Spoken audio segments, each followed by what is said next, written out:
क्या हो अगर एक साधारण रोड ट्रिप आपकी जिंदगी का सबसे डरावना सफर बन जाए? एक रहस्यमयी साया, अजीब हादसे और ऐसा खौफ जो हर पल मौत को और करीब लाता जाए। आज की इस वीडियो में हम जानेंगे इस रोंगटे खड़े कर देने वाली हॉरर फिल्म की पूरी कहानी आसान हिंदी में। मूवी स्टार्ट करने से पहले आप सबसे एक निवेदन है, अगर आपको हमारी वीडियो पसंद आए तो प्लीज चैनल को सब्सक्राइब जरूर करें। आपका एक सब्सक्राइब मेरे चैनल को मोनेटाइज होने के और करीब ले जा सकता है। आपकी छोटी सी मदद मेरे लिए बहुत मायने रखती है। बिना देरी किए बढ़ते हैं कहानी की ओर। सुनसान हाईवे पर डैनियल अपनी कार चला रहा होता है, जबकि उसका दोस्त लुकास बगल वाली सीट पर गहरी नींद में सो रहा होता है। डैनियल कई बार उसका नाम लेकर जगाने की कोशिश करता है, लेकिन जब वो नहीं उठता तो जोर से चिल्ला देता है। अचानक नींद टूटने पर लुकास गुस्से में उसे गालियां देने लगता है। डैनियल हंसते हुए कहता है कि उसे सिर्फ रास्ते में बोरियत हो रही थी, इसलिए किसी से बात करनी थी। कुछ देर बाद वो लुकास को मजाक में चेतावनी देता है कि ज्यादा पानी मत पीना, क्योंकि वो बीच रास्ते गाड़ी नहीं रोकेगा। इस पर लुकास मुस्कुराकर कहता है कि वो ऊंट की तरह है और लंबे समय तक बिना रुके रह सकता है। लेकिन थोड़ी ही देर बाद लुकास मजबूरी में इशारा करता है कि अब उससे बिल्कुल भी कंट्रोल नहीं हो रहा। दोनों के बीच थोड़ी बहस होती है और आखिरकार डैनियल गाड़ी सड़क किनारे रोक देता है। वो लुकास से कहता है कि जल्दी निपटकर वापस आ जाना। जैसे ही लुकास कार से उतरकर पेशाब करने लगता है, तभी अचानक कार का हॉर्न लगातार बजने लगता है। उसे लगता है कि डैनियल जानबूझकर शरारत कर रहा है, इसलिए वो दूर से ही चिल्लाकर उसे ऐसा न करने के लिए कहता है। जल्दी जल्दी वापस लौटकर जब वो कार के पास पहुंचता है तो हैरान रह जाता है। कार के सभी दरवाजे और यहाँ तक कि डिक्की भी खुली हुई होती है। वो कई बार डैनियल को आवाज लगाता है, लेकिन अंदर से कोई जवाब नहीं मिलता। लुकास एक एक करके सारे दरवाजे और डिक्की बंद करता है। जैसे ही वो दोबारा ड्राइवर सीट पर बैठता है, हॉर्न अपने आप बंद हो जाता है। घबराकर वो डैनियल को फोन मिलाता है, लेकिन तभी उसकी नजर कार के अंदर पड़े डैनियल के मोबाइल पर जाती है। यानी डैनियल बिना फोन लिए ही कहीं गायब हो चुका था। उसी समय उसे पीछे से किसी अजीब सी आवाज सुनाई देती है।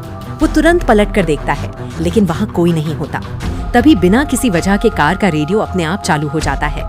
लुकास फौरन रेडियो बंद कर देता है। तभी अगले ही पल कार की विंडशील्ड पर जोरदार धमाका होता है और डैनियल का खून से लथपथ शरीर आकर गिरता है। इससे पहले कि वो कुछ बोल पाता, कोई अदृश्य ताकत उसे घसीटकर अंधेरे में ले जाती है। लुकास भागकर उसकी मदद करने की कोशिश करता है, लेकिन तब तक बहुत देर हो चुकी होती है। वो डैनियल की जेब से कार की चाबी निकालता है और तुरंत वापस कार में बैठ जाता है। तभी उसकी नजर सड़क किनारे खड़े एक रहस्यमयी काले साए पर पड़ती है, जो चुपचाप उसे घूर रहा होता है। डर के मारे लुकास तुरंत कार स्टार्ट करके वहाँ से भाग निकलता है। कुछ पल के लिए उसे लगता है कि वो खतरे से बच गया है, लेकिन उसकी राहत ज्यादा देर तक नहीं टिकती। वही काला साया अचानक सड़क के बीचों बीच फिर से दिखाई देता है। पहले तो लुकास इसे अपना भ्रम समझकर नजरअंदाज करता है, लेकिन कुछ ही सेकंड में वो साया बार बार अलग अलग जगहों पर दिखाई देने लगता है। और फिर अचानक वही रहस्यमयी आकृति कार के अंदर ही उसके बिल्कुल पास आ खड़ी होती है। इसके बाद कहानी एक नए कपल मैडी और टायलर की तरफ मुड़ जाती है, जो अपना ब्रुकलिन वाला घर छोड़कर एक वैन में नई जिंदगी शुरू करने के लिए लंबी यात्रा पर निकल पड़ते हैं। हालांकि मैडी इस नई वैन लाइफ को लेकर पूरी तरह आश्वस्त नहीं होती, लेकिन टायलर की खुशी के लिए वो इस सफर पर निकलने का फैसला कर लेती है। रास्ते पर निकलने से पहले टायलर उसे एक छोटा सा गिफ्ट देता है। पैकेट खोलते ही मैडी के चेहरे पर मुस्कान आ जाती है, क्योंकि उसके अंदर बॉब रॉस की एक प्यारी सी फिगर होती है।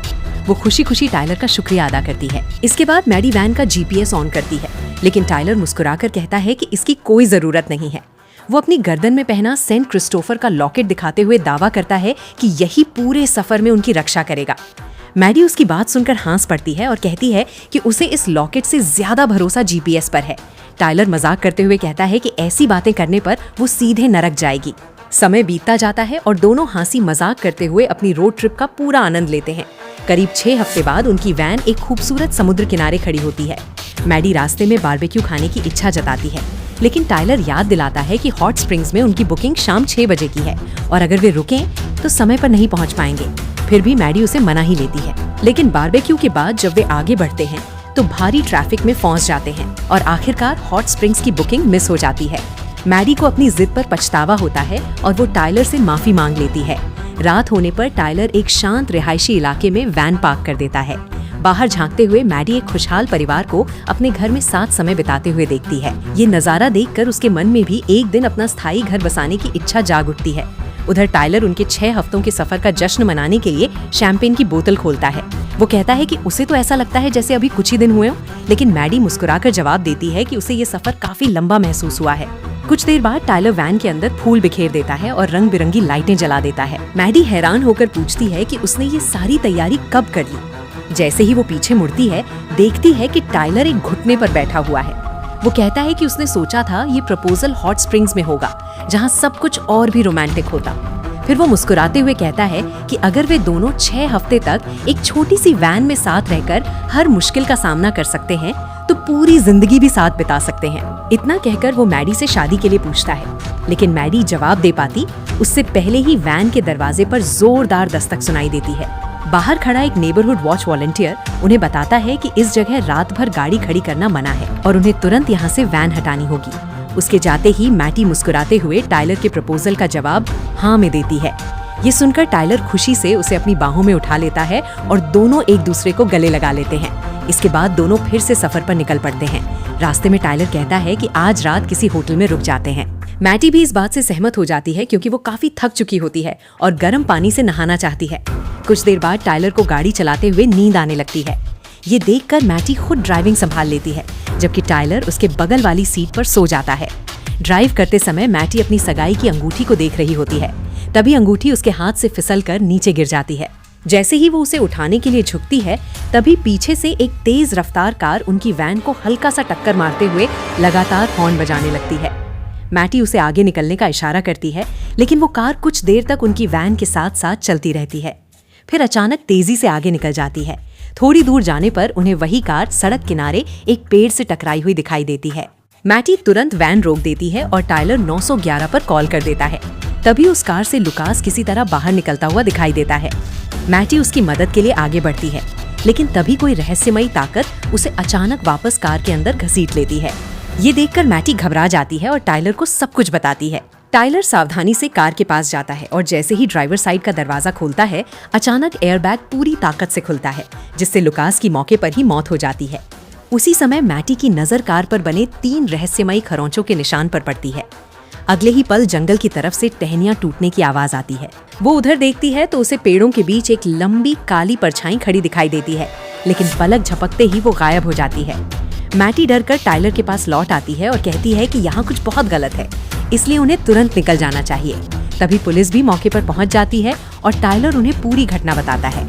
इसके बाद मैटी वापस वैन में जाकर बैठ जाती है। तभी उसे पीछे की तरफ से किसी के धीरे धीरे सांस लेने की आवाज सुनाई देती है, जिससे वो एक बार फिर सहम जाती है। मैडी घबराकर तुरंत पीछे मुड़कर देखती है, लेकिन वहाँ कोई भी नहीं होता। इसके बाद दोनों एक मोटल में रुक जाते हैं। रात को मैडी वैन की डैश कैम रिकॉर्डिंग चेक करती है, लेकिन वो हैरान रह जाती है क्योंकि लुकास की कार के एक्सीडेंट से ठीक पहले वीडियो अचानक बंद हो जाती है। वो ये बात टाइलर को दिखाती है। टाइलर को भी ये अजीब लगता है, लेकिन वो मैडी को ज्यादा चिंता न करने के लिए कहता है। फिर वो बताता है कि अगले दिन एक वैन लाइफ मीटअप होने वाला है और पूछता है कि क्या वो उसके साथ चलेगी। मैडी मुस्कुराकर हाँ कह देती है। अगली सुबह जब दोनों वैन के पास पहुंचते हैं, तो उसकी साइड पर बने 3 रहस्यमयी खरोंचों के निशान देखकर चौंक जाते हैं। मैडी तुरंत पहचान लेती है कि बिल्कुल ऐसे ही निशान उसने पिछली रात एक्सीडेंट हुई कार पर भी देखे थे। कुछ देर बाद दोनों वैन लाइफ मीटअप में पहुंचते हैं। मैडी मजाक करते हुए कहती है कि आखिरकार टाइलर अपने जैसे लोगों के बीच आ ही गया। ये सुनकर टाइलर खुशी खुशी वैन से उतरता है और अपने पसंदीदा वैन लाइफ यूट्यूबर ब्रैड से मिलने चला जाता है। उधर मैडी वैन के अंदर जाती है तो देखती है कि जो सेब उसने कुछ देर पहले प्लेट में रखे थे, वे अचानक पूरी तरह सड़ चुके हैं। तभी टाइलर ब्रैड को वैन दिखाने के लिए अंदर लेकर आता है और गर्व से बताता है कि इस वैन का पूरा इंटीरियर मैडी ने खुद डिजाइन किया है। ब्रैड वैन की तारीफ करता है। टाइलर भी कहता है कि सड़कों पर रहने से उसे एक अलग ही सुकून मिलता है। तभी ब्रैड की नजर वैन की बॉडी पर बने उन्हीं रहस्यमयी खरोंचों पर पड़ती है। जब टाइलर बताता है कि पिछली रात उन्हें सड़क किनारे पार्क करने की वजह से वहां से हटना पड़ा था, तो ब्रैड सलाह देता है कि अगली बार 24 घंटे खुले रहने वाले जिम की पार्किंग में रुकना, जहां रात बिताने के साथ साथ गर्म पानी से नहाने की सुविधा भी मिल जाएगी। इसके बाद ब्रैड वैन का पूरा टूर देखने की इच्छा जताता है।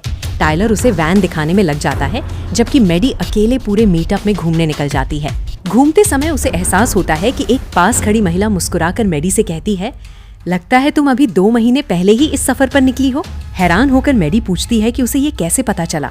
महिला हंसते हुए जवाब देती है कि नए लोगों के चेहरे पर जो अलग सी चमक होती है वो अब मैडी के चेहरे पर नहीं रही। इसके बाद मैडी उससे पूछती है कि वो कब से इस तरह सफर कर रही है। महिला बताती है कि उसे तो अब गिनती भी याद नहीं, लेकिन लगभग 20 साल हो चुके हैं। फिर वो अपना नाम डायन लार्सन बताती है। मैडी डायन से पूछती है कि सड़कों पर रहने वाली इस जिंदगी की आदत उसे कितने समय में लगी थी। इस पर डायन कहती है कि ये जीवन उतना आसान नहीं है जितना शुरुआत में लगता है। तब मैडी भी स्वीकार करती है कि वो और उसका मंगेतर टाइलर रोमांच और नई जिंदगी की तलाश में निकले थे, लेकिन अभी तक उसे ये सफर अपना घर जैसा महसूस नहीं हुआ। बातों बातों में मैडी पूछती है कि वो अब कहाँ जा रही है। डायन बताती है कि वो फ्लैगस्टाफ जा रही है, जहाँ उसके एक दोस्त का छोटा सा सी फूड रेस्टोरेंट है और वहीं वो काम करेगी। मैडी मुस्कुराकर उसे शुभकामनाएं देती है। जवाब में डायन भी उसे शुभकामनाएं देती है, लेकिन साथ ही चेतावनी देती है कि सड़कों की ये जिंदगी जितनी खूबसूरत दिखती है उतनी ही खतरनाक भी हो सकती है। ये सुनकर मैडी पिछली रात हुए कार हादसे के बारे में बताती है। हादसे का जिक्र सुनते ही डायन के चेहरे का रंग उड़ जाता है। वो तुरंत पूछती है कि क्या वे लोग उस कार के पास रुके थे। मैडी हैरान होकर इसका कारण पूछती है। तब डायन गंभीर आवाज में कहती है कि सुनसान सड़कों से हमेशा दूर रहना, रात में सफर करने से बचना, और अगर कभी मजबूरी में रात को सफर करना भी पड़े तो रास्ते में किसी भी वजह से गाड़ी मत रोकना। आखिर में वो एक रहस्यमयी बात कहती है, लोग सफर पर नहीं निकलते बल्कि सफर ही लोगों को अपने साथ ले जाता है। तभी टाइलर मैडी को ढूंढता हुआ वहां पहुंच जाता है। जाते जाते डायन मैडी से अपना ख्याल रखने को कहती है। दोनों जब वापस अपनी वैन के पास पहुंचते हैं तो मैडी हैरान रह जाती है, क्योंकि वैन पर बने तीनों रहस्यमयी खरोंचों के निशान पूरी तरह गायब हो चुके होते हैं। टाइलर बताता है कि उसकी पहचान वाले एक बॉडी शॉप वाले ने उन निशानों को मुफ्त में ठीक कर दिया। उस रात दोनों बाकी कैंपर्स के साथ बर्निंग मैन स्टाइल के एक जश्न में शामिल होते हैं। टाइलर जल्दी ही बाकी लोगों के साथ मस्ती में व्यस्त हो जाता है, लेकिन तभी मैडी की नजर दूर खड़ी उसी रहस्यमयी परछाई पर पड़ती है जिसे उसने पिछली रात एक्सीडेंट वाली जगह पर देखा था। वो दोबारा ध्यान से देखती है, लेकिन इस बार वो आकृति अचानक गायब हो चुकी होती है। रात काफी होने पर दोनों 24 घंटे खुले रहने वाले एक जिम की पार्किंग में पहुंचते हैं। वर्कआउट और नहाने के बाद मैडी टाइलर से कहती है कि वो पहले वैन में जा रही है, जबकि टाइलर अपना काम खत्म करके बाद में आने की बात कहता है। जिम से निकलने के बाद मैडी पार्किंग में अपनी वैन की तरफ बढ़ने लगती है। चलते चलते वो अपने फोन पर टिकटॉक की मजेदार वीडियो देख रही होती है। तभी उसकी नजर पास में खड़ी एक संदिग्ध कार पर पड़ती है। उसका ध्यान उसी तरफ चला जाता है और वो सामने से आती एक पिकअप ट्रक को लगभग देख ही नहीं पाती। समय रहते वो अपने ईयरबड्स निकालती है और राहत की सांस लेती है। कुछ ही पल बाद वो संदिग्ध कार भी पार्किंग छोड़कर चली जाती है। मैडी दोबारा वैन की ओर बढ़ती है। तभी उसे अपने पीछे किसी के भारी कदमों की आवाज सुनाई देती है। वो तुरंत पीछे मुड़कर देखती है, लेकिन वहाँ कोई नहीं होता। घबराई हुई मैडी फिर आगे देखती है तो उसे एहसास होता है कि वैन अचानक उससे पहले की तुलना में कहीं ज्यादा दूर दिखाई दे रही है। तभी पूरी पार्किंग की लाइटें एकाएक बंद हो जाती हैं। वो सावधानी से आगे बढ़ती रहती है। कुछ सेकंड बाद लाइटें फिर से जल उठती हैं, लेकिन उसी समय उसे दोबारा कदमों की आवाज सुनाई देती है। वो फिर पीछे मुड़कर देखती है, मगर इस बार भी वहां कोई मौजूद नहीं होता। अब मैडी बुरी तरह डर जाती है। वो जल्दी से वैन का लॉक खोलकर अंदर घुस जाती है और सबसे पहले सिक्योरिटी कैमरों की फुटेज चेक करती है, लेकिन सभी कैमरों में सब कुछ सामान्य दिखाई देता है। उसी दौरान वैन के डैश कैम की एक नई रिकॉर्डिंग उसके फोन पर आ जाती है। मैडी उसे खोलकर देखती है तो उसमें लुकास की कार के एक्सीडेंट से ठीक पहले का दृश्य रिकॉर्ड होता है। तभी उसे कार की पैसेंजर सीट के पास वही रहस्यमयी आकृति दिखाई देती है जिसे वो उस रात से बार बार देख रही थी। अचानक वैन का हॉर्न अपने आप जोर जोर से बजने लगता है और कुछ पल बाद खुद ही बंद हो जाता है। उसी समय वैन के अंदर की लाइटें भी बार बार टिमटिमाने लगती हैं। घबराकर मैडी अलग अलग सिक्योरिटी कैमरों की फुटेज देखने लगती है, लेकिन अचानक सभी स्क्रीन काली हो जाती हैं। एक पल बाद वीडियो वापस आता है और इस बार वही रहस्यमयी आकृति सीधे कैमरे की तरफ घूर रही होती है। डरी हुई मैडी तुरंत टाइलर को मैसेज करके मदद के लिए बुलाती है। तभी उसके पीछे वैन के पिछले दरवाजे धीरे धीरे अपने आप खुलने लगते हैं। मैडी घबराकर सीट बेल्ट बांध लेती है, लेकिन अगले ही पल सीट बेल्ट अपने आप कसने लगती है और उसे सीट से जोर से दबा देती है। तभी कोई अदृश्य हाथ उसका गला पकड़कर उसका दम घोंटने लगता है। अपनी जान बचाने के लिए मैडी तुरंत टाइलर का सी क्रिस्टोफर मेडालियन पकड़ लेती है। अगले ही पल वो किसी तरह वैन का दरवाजा खोलकर बाहर निकल आती है। शोर सुनकर टाइलर दौड़ता हुआ वहां पहुंचता है। मैडी घबराई हुई उसे बताती है कि वैन के अंदर कोई मौजूद था। टाइलर तुरंत पूरी वैन की तलाशी लेता है, लेकिन उसे अंदर कोई भी नहीं मिलता। मैडी बार बार कहती है कि किसी ने उसका गला दबाया था और वही आकृति डैश कैम की रिकॉर्डिंग में भी दिखाई दी थी। इस पर टाइलर उसे शांत करते हुए समझाता है कि जब वैन पार्क रहती है तब उसका डैश कैम रिकॉर्डिंग नहीं करता। मैडी दोबारा वही डैश कैम रिकॉर्डिंग चलाकर देखती है जिसमें उसने लुकास की कार की पैसेंजर सीट पर उस रहस्यमयी आकृति को देखा था, लेकिन इस बार वीडियो में वो आकृति बिल्कुल दिखाई नहीं देती। फिर भी टाइलर उसकी बात पर भरोसा जताता है और पूछता है कि आखिर वो चीज दिखती कैसी है। मैडी इस सवाल का कोई जवाब नहीं देती और बस वहाँ से तुरंत निकल जाने की बात कहती है। रास्ते में टाइलर मैडी से बॉब रॉस के बारे में बात करता है। मैडी बताती है कि बचपन से वो जहाँ भी रही उसकी जिंदगी में सिर्फ बॉब रॉस ही एक ऐसी चीज थी जो कभी नहीं बदली, इसलिए उसके लिए वही घर जैसा एहसास था। ये सुनकर टाइलर कहता है कि सिर्फ एक ही छत के नीचे माता पिता का साथ होना किसी जगह को घर नहीं बना देता। बाहर से कई परिवार खुश नजर आते हैं, लेकिन अंदर से उनकी जिंदगी बिल्कुल अलग होती है। वो बताता है कि उसके लिए ये वैन ही उन सब चीजों से दूर निकलने का रास्ता थी। कुछ देर बाद दोनों एक गिफ्ट शॉप पर रुकते हैं। टाइलर वहाँ रखे सामान देखने लगता है, जबकि मैडी की नजर हॉन्टेड हाईवेज ऑफ अमेरिका नाम की एक किताब पर पड़ती है। किताब पढ़ते पढ़ते उसे होबो कोड के बारे में पता चलता है। ये ऐसे गुप्त निशानों का एक सिस्टम होता है जिनका इस्तेमाल पुराने मुसाफिर रास्ते के खतरों की चेतावनी देने के लिए करते थे। तभी उसकी नजर एक खास निशान पर पड़ती है। वो वही 3 खरोंचों वाला निशान होता है जिसे वो पहले भी कई बार देख चुकी थी। किताब के अनुसार ये निशान इस बात की चेतावनी देता है कि आसपास कोई बड़ा खतरा मौजूद है। ये पढ़कर मैडी तुरंत वो किताब खरीद लेती है। उधर टाइलर खुशी खुशी बताता है कि उसे जंगल के बीच एक शांत कैंप साइट मिल गई है और उसे पूरा यकीन है कि ये जगह मैडी को बहुत पसंद आएगी। रात होने पर टाइलर मैडी को सरप्राइज देने के लिए बाहर प्रोजेक्टर लगाकर मूवी नाइट की तैयारी करने लगता है। वहीं दूसरी तरफ मैडी होबो कोड के बारे में इंटरनेट पर और जानकारी खोजती रहती है। जैसे जैसे वो आगे बढ़ती जाती है, मामला और भी रहस्यमयी होता जाता है। उसे एक लेख मिलता है जिसमें कई रहस्यमयी सड़क हादसों का जिक्र होता है। हैरानी की बात ये थी कि हर हादसे वाली गाड़ी पर वही 3 खरोंचों वाले निशान मिले थे। उस लेख में लिखा होता है कि जब भी ये निशान दिखाई दें तो समझ लेना चाहिए कि द पैसेंजर नाम की रहस्यमयी शक्ति आसपास मौजूद है और ऐसे में वहां से जितनी जल्दी हो सके भाग जाना ही सबसे सही फैसला होता है। ये पढ़कर मैडी और भी डर जाती है। इसके बाद वो एक दूसरी वेबसाइट खोलती है जहां एक व्यक्ति अपनी बहन की रहस्यमयी कार दुर्घटना की कहानी बता रहा होता है। उसके अनुसार उसकी बहन की मौत एक अजीब सड़क हादसे में हुई थी, लेकिन आज तक किसी को ये पता नहीं चल पाया कि उस हादसे के पीछे असली वजह क्या थी। मैडी उस वेबसाइट पर आगे पढ़ ही रही होती है कि तभी टाइलर उसे बाहर बुला लेता है। वो मुस्कुराते हुए उसके पास चली जाती है।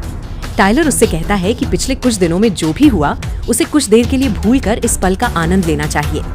थोड़ी देर बाद बाहर लगे प्रोजेक्टर पर रोमन हॉलिडे फिल्म चलने लगती है। टाइलर मुस्कुराते हुए बताता है कि ये उसकी सबसे पसंदीदा फिल्म है। वो कहता है कि फिल्म का अंत भले ही दुखद हो, लेकिन उनकी कहानी का अंत वैसा नहीं होगा क्योंकि वे दोनों हमेशा साथ रहने वाले हैं। ये सुनकर मैडी धीरे से कहती है कि एक दिन उन्हें इस सफर को छोड़कर फिर से अपनी असली जिंदगी में लौटना ही होगा। तब टाइलर बताता है कि उसके पुराने बॉस ने उसे दोबारा नौकरी का ऑफर दिया है और इस बार वो नौकरी पूरी तरह रिमोट होगी। मैडी उसे बधाई तो देती है, लेकिन उसकी खुशी ज्यादा दिखाई नहीं देती। वो साफ साफ कहती है कि अब वो इस तरह की जिंदगी से थक चुकी है। हर दिन पार्किंग ढूंढना, सोने की जगह तलाशना और नहाने जैसी छोटी छोटी चीजों के लिए भटकना अब उसके लिए बहुत मुश्किल हो गया है।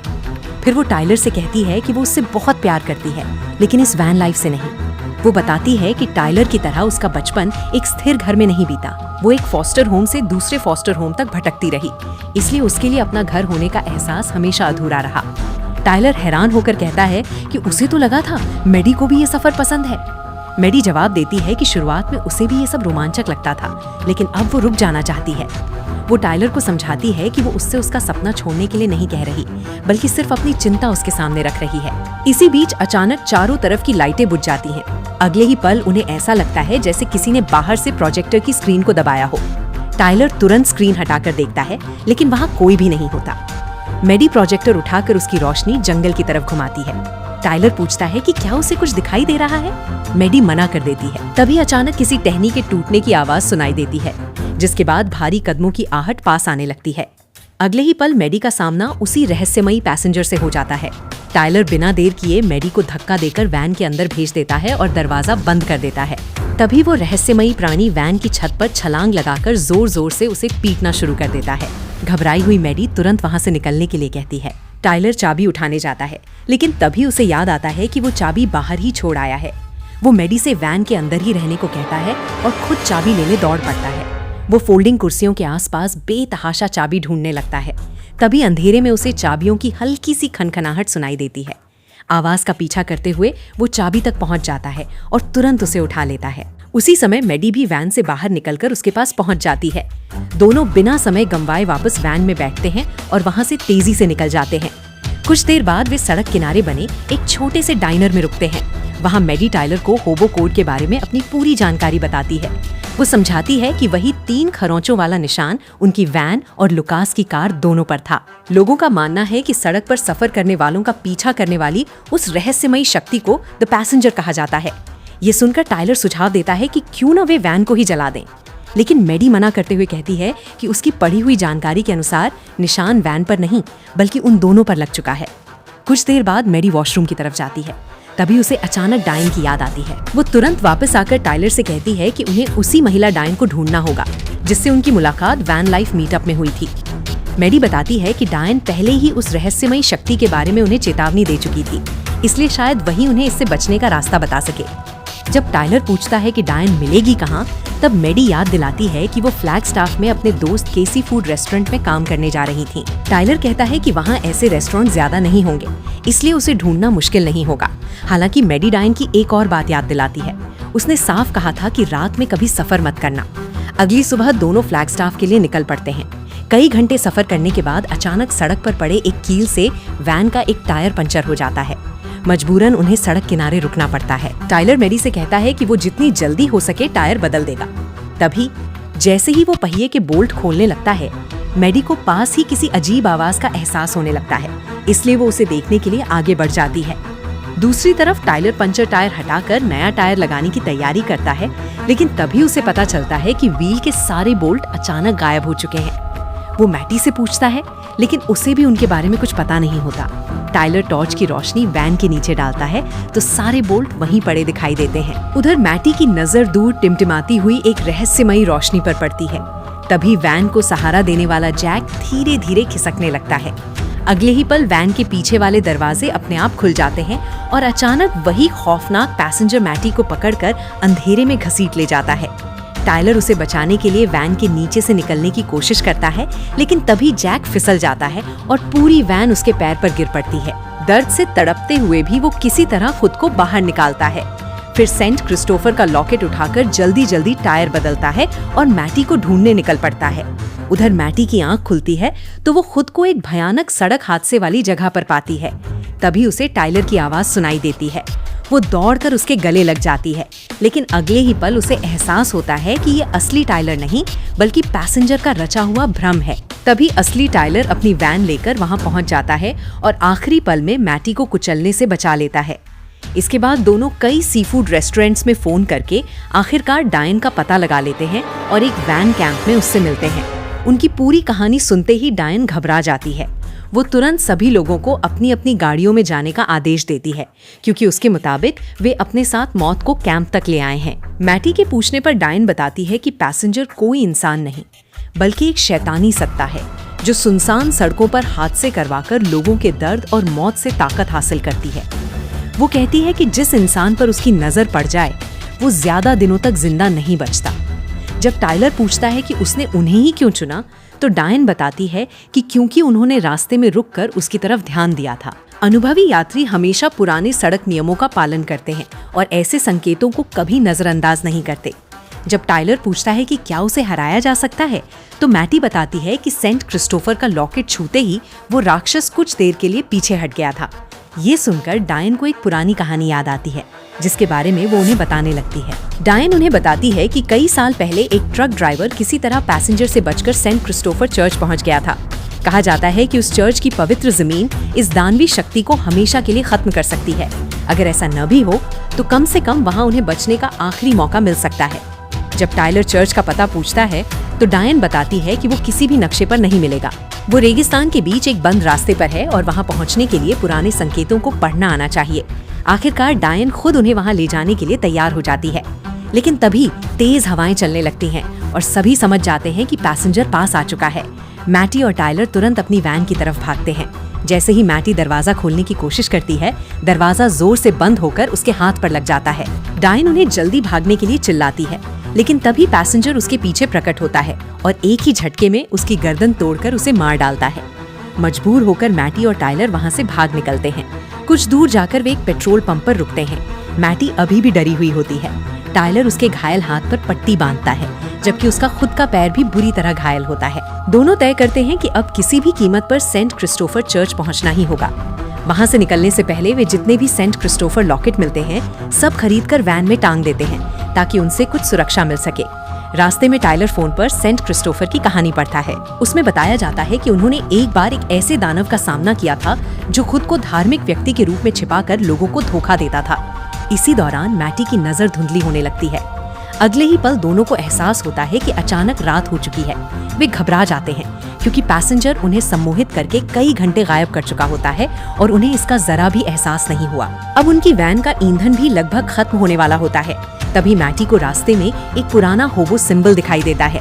वो टाइलर से उस पर भरोसा करने को कहती है और उसी निशान का पीछा करते हुए हाईवे छोड़कर एक सुनसान कच्चे रास्ते पर मुड़ जाती है। थोड़ी देर बाद वैन का रेडियो अपने आप चालू हो जाता है। टाइलर उसे कई बार बंद करने की कोशिश करता है, लेकिन जब वो बंद नहीं होता तो वो उसे तोड़ देता है। कुछ आगे उन्हें एक और निशान दिखाई देता है जो बाईं तरफ जाने का इशारा करता है। सामने एक पुरानी और टूटी फूटी सड़क होती है। मैटी को यकीन हो जाता है कि चर्च अब ज्यादा दूर नहीं है। रास्ते में कई छोड़ी हुई गाड़ियां खड़ी होती हैं। टाइलर उतरकर रास्ता देखने जाता है, लेकिन मैटी की नजर सड़क पर बिखरी अनगिनत लाशों पर पड़ती है। टाइलर तुरंत उसे समझाता है कि ये सब पैसेंजर का बनाया हुआ भ्रम है, ताकि वे डर कर वापस लौट जाएं। मैटी हिम्मत नहीं हारती और सीधे उसी रास्ते पर वैन दौड़ा देती है। अचानक वैन के पीछे वाले दरवाजे खुल जाते हैं और पैसेंजर अंदर टंगे सारे सेंट क्रिस्टोफर लॉकेट फेंक देता है। फिर वो टाइलर की कलाई मरोड़कर उसका लॉकेट भी गिरा देता है। टाइलर मैटी से चिल्लाकर कहता है कि वो किसी भी हालत में चर्च तक पहुंचे। अगले ही पल पैसेंजर उसे चलती वैन से बाहर फेंक देता है। अब राक्षस का निशाना सिर्फ मैटी होती है। वो पूरी रफ्तार से सेंट क्रिस्टोफर चर्च की तरफ वैन दौड़ाती है। सही समय पर ब्रेक लगाकर वो पैसेंजर को चर्च की पवित्र जमीन पर गिरा देती है। इसके बाद वो वैन को सीधे चर्च के सामने लगी सेंट क्रिस्टोफर की विशाल प्रतिमा में दे मारती है। फिर वैन को पीछे लेकर दोबारा पूरी ताकत से आगे बढ़ाती है और प्रतिमा का भाला सीधे पैसेंजर के आर पार हो जाता है। अगले ही पल वो दानव राख बनकर जोरदार धमाके के साथ हमेशा के लिए खत्म हो जाता है। कुछ देर बाद घायल टाइलर किसी तरह चर्च तक पहुंच जाता है। वो उदास होकर कहता है कि उन्होंने सब कुछ खो दिया, लेकिन मैटी मुस्कुराते हुए जवाब देती है कि उन्होंने सब कुछ नहीं खोया। टाइलर भी मुस्कुराता है और उसकी सगाई की अंगूठी फिर से उसकी उंगली में पहना देता है। आखिरकार ये डरावना सफर खत्म हो जाता है और दोनों जीपीएस की मदद से इमरजेंसी सर्विस को कॉल करके सहायता का इंतजार करने लगते हैं। तो दोस्तों, यही थी इस खौफनाक फिल्म की पूरी कहानी। अगर आपको ये मूवी एक्सप्लेन पसंद आई हो तो वीडियो को लाइक करें, चैनल सब्सक्राइब करें और बेल आइकॉन जरूर दबाएं, ताकि ऐसी ही नई हॉलीवुड हॉरर फिल्मों की पूरी कहानी सबसे पहले आपको मिलती रहे। मिलते हैं अगली शानदार मूवी एक्सप्लेन वीडियो में। Thanks for watching.